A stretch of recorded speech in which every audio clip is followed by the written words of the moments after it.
तो हम स्टार्ट करते हैं हमारे दूसरे लेक्चर से। इसमें हम आज बात करेंगे कि इंटीरियर ऑफ द अर्थ के बारे में। ठीक है, कि इंटीरियर ऑफ द अर्थ इस चैप्टर में हम क्या क्या पढ़ेंगे, वोल्केनो वगैरह, ग्रेविटेशनल एनॉमली से स्टार्ट करते हैं। तो एग्जैक्टली बात है कि ग्रेविटेशनल एनॉमली क्या होती है, पता है? ठीक।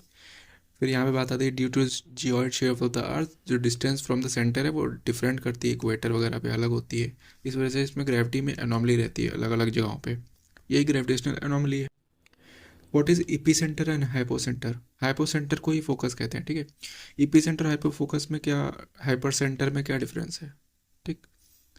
सेकेंडली हम बात करते हैं कि अर्थक्वेक वेव्स की। तो कौन कौन सी अर्थक्वेक वेव होती हैं? दो तरह की, body wave and surface wave. जो बॉडी वेव होती है वो पी वेव होती है, एस वेव, सरफेस वेव ही होती है। सरफेस वेव में दो होती थी, लेग्स वेव और एक थी लव वेव, है ना? तो बॉडी वेव में बात करते हैं। Two which wave travel parallel, कौन सी पैरेलल ट्रेवल करती है? ठीक है, which travel perpendicular to the direction of the wave, है ना? ये इस कौन से डायरेक्शन से मूव करती है?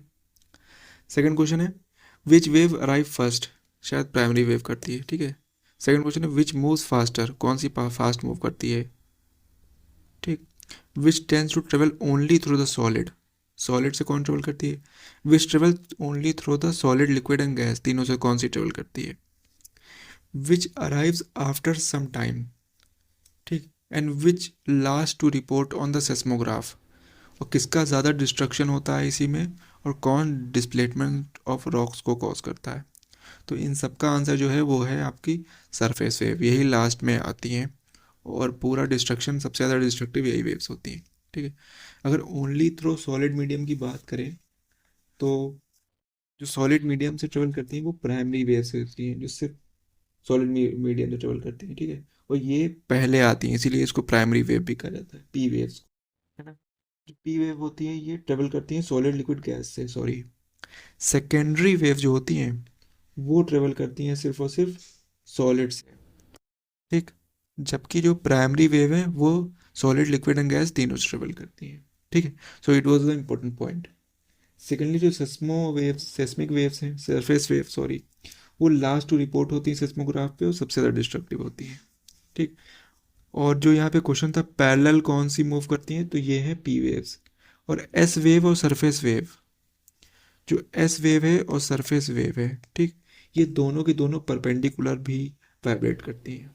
ठीक। तो यहाँ पे तीन फैक्ट्स और हैं।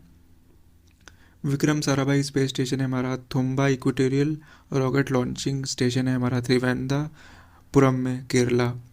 फिर सतीश धवन स्पेस सेंटर है श्रीहरिकोटा, आंध्र प्रदेश में।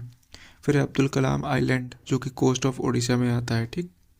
तो ये फैक्ट्स हमारे हो गए। सेकेंड है इमरजेंस ऑफ शेडो जोन्स। तो हम शेडो जोन्स की इमरजेंस पे बात करेंगे।